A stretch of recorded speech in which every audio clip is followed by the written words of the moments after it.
We're here at Terrificon talking with Robert Costanzo about the list of TV. Bobby's I can call you Bobby. I didn't want to be familiar. I've been doing this 45 years. I still don't know what to call myself.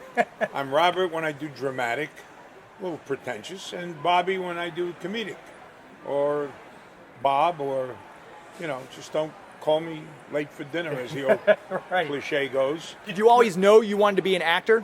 I knew you were going to ask that. I actually did not. I had a degree in business, and the chairman of the board of my company thought I was very funny at a sales meeting when I roasted everybody. And he said, "Costanzo, have you ever thought about show business?" And I said, "Well, Mr. Levinson, I guess you've seen my sales figures." And he was too busy with the stock.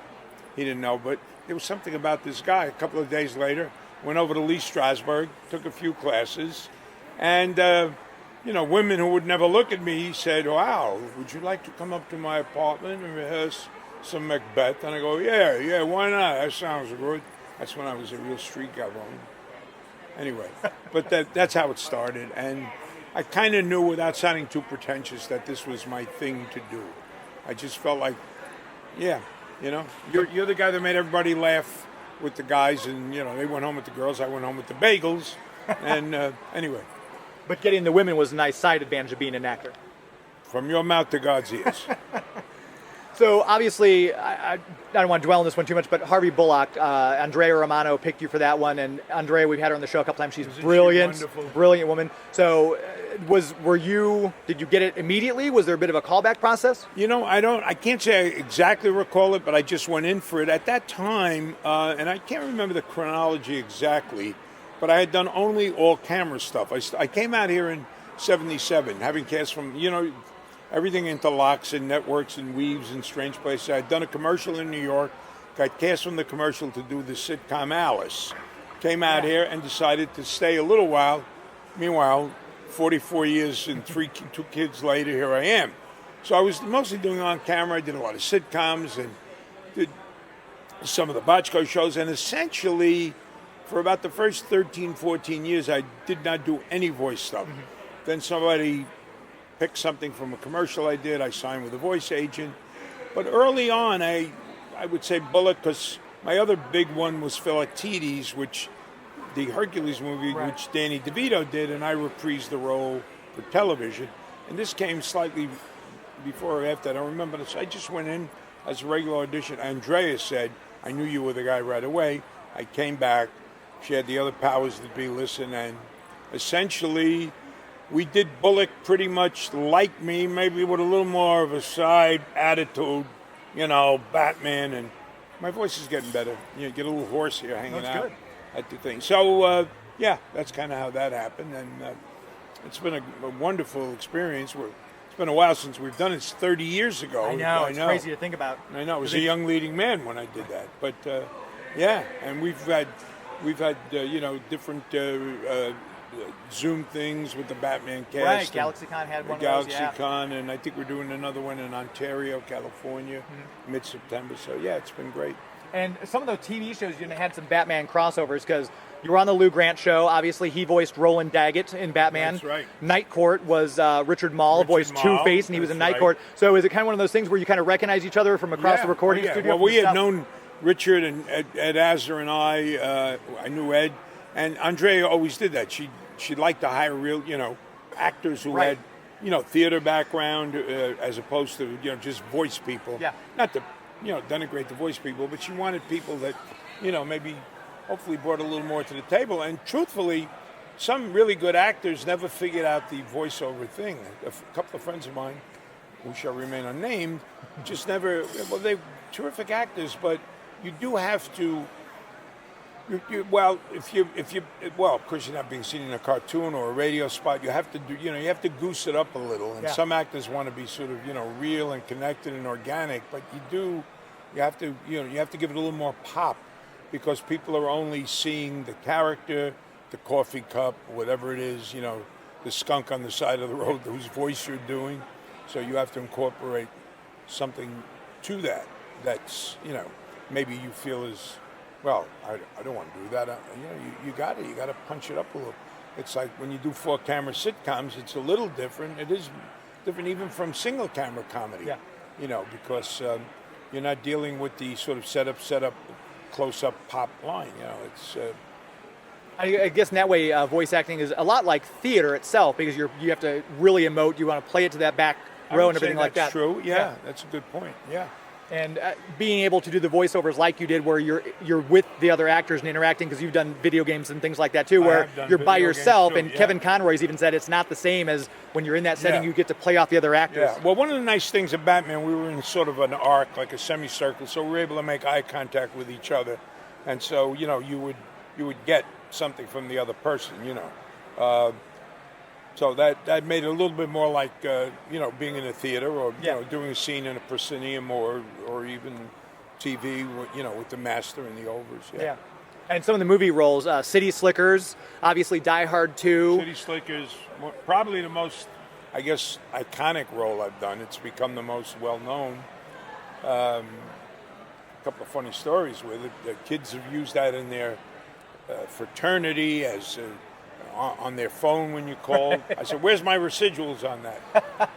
And some other fun. So City Slickers has brought me a lot of attention, I would say. Yeah. So done a few movies with Billy. Crystal, sure. And do you like the movies more than the TV? I would imagine the TV show is a little bit more relaxed, but do you have a preference, like big screen, small screen, voice work? Do you have a? Not really. A lot of it depends on. So much of it sometimes is the fun you're having. Yeah. Sometimes you're doing a piece, and it's not terrific, but you like the actors, and you're when you're doing something. It's funny. Everybody. At least I feel that way. I feel like it's wonderful when I'm doing it. And then I go, it's kind of dreadful, isn't it? But, I can't put my own taste on everything. I would probably never work. Not that I'm a snob, but, there's certain things that I've done that I wouldn't watch. But do you like, so some actors won't go back and watch themselves. So I don't mind. Do you do it out of necessity so you can learn, or you just kind of like, it's on, I'm going to watch it? No, the first time I saw myself 40 feet high, I go, I know why Clark Gable is who he is, and I know why I am, even though we have the same birthday interest. See, that's a fun fact. Fun fact for those who watch it. There you go. Put that on. But no, it's fun. I don't mind looking at myself usually.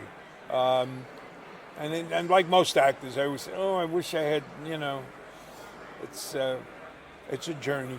But like I said, you've got to consider yourself blessed with all the different movie and TV roles you've done, all the great people you've got to work with. So that's got to. Yeah, I have been fortunate, and I would say, just a wide range of roles. And although one of my problem, we should have such problems sometimes, but they kind of know what to do with me, even though. I can say a 3-syllable word here and there, but it was always like, hey, Bobby, we need a blue-collar guy with a monosyllabic vocabulary.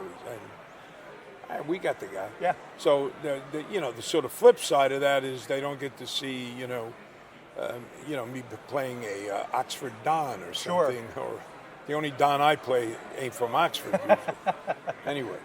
And I always ask, because sometimes IMDb gets it wrong. Your first credit listed is Dog Day Afternoon, which, what a way to make your debut. Yeah, well, I was really an extra in that. Okay. I was an extra. We were all aspiring actors, and we shot that, and we were all excited working with the great Pacino, even hanging around him once in a while. I got to know a little bit, not well, but I got to know the great John Casale, who died too early. Yeah, absolutely. Beautiful man. Getting sick just a little bit thinking about him. Yeah.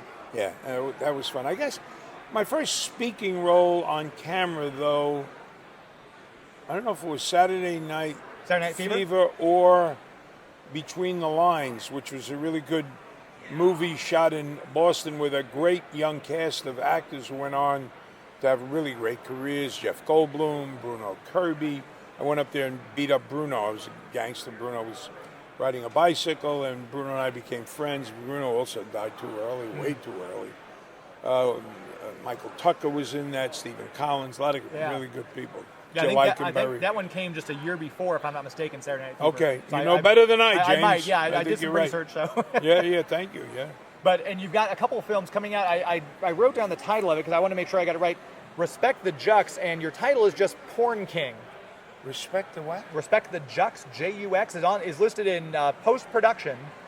And your title is Porn King. I'm just kind of curious if there's anything you can mention about that, or if maybe IMDb put something up there erroneously, which happens.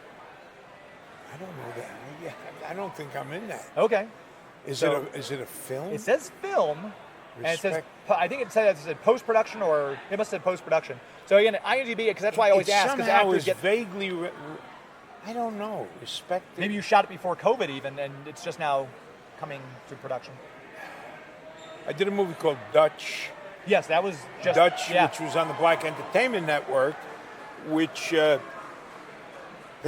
pandemic slowed it down, and then they recast the lead, and we shot a scene quickly, kind of post-pandemic right in the end.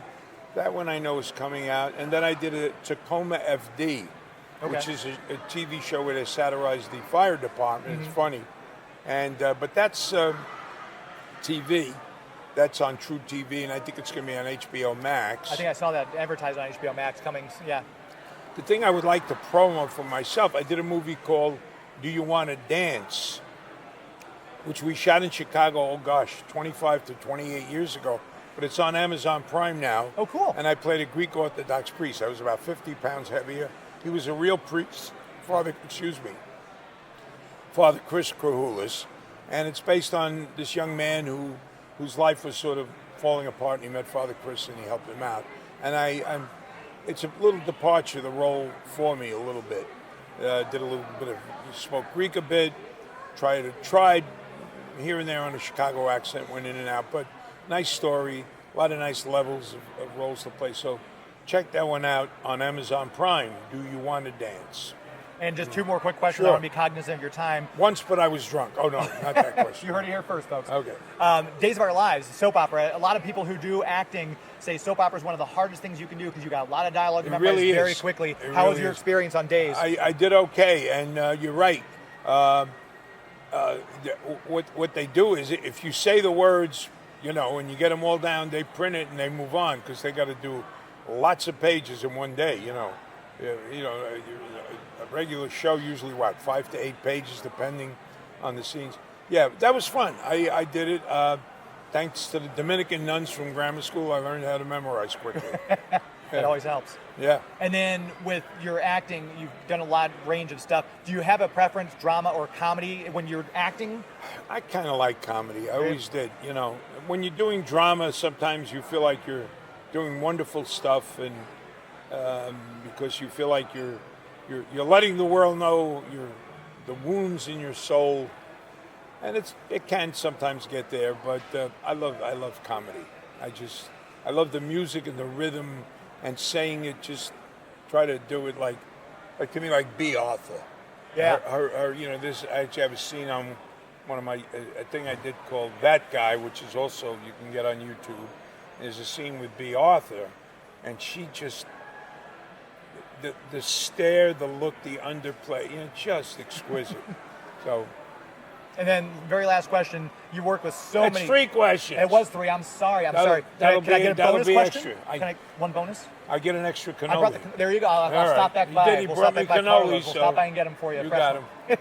So, last question. You've worked with so many great, talented people throughout your entire career.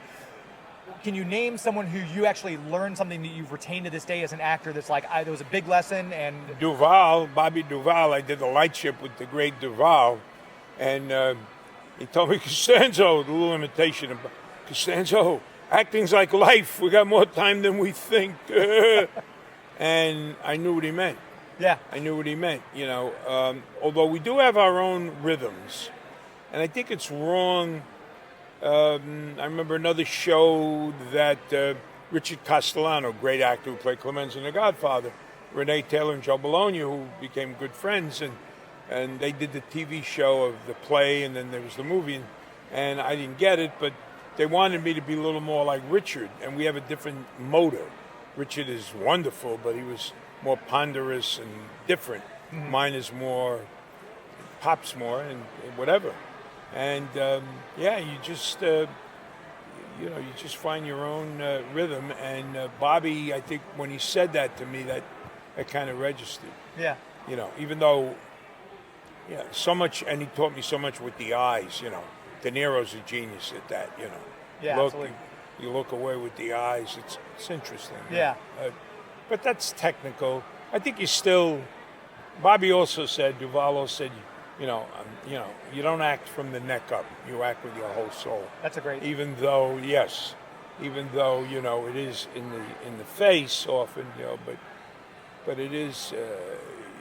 If you feel it in your whole being, it transmits, I think. Yeah, absolutely. All right. Thank you so much for your time. Thank you, James. Robert Costanzo. Thank you so much. Or Bobby or Bob. Bobby Costanzo, that's right. Right. We know Don't each other call now. me. Just make sure you call me, and I hope you see more of me than I do of you. It'll you mean go. I'm working. Perfect. That's exactly right. Yeah. This guy knows his onions. Thank you so much. All right. Unfortunately, we're not in the produce business. All right. Thanks, James.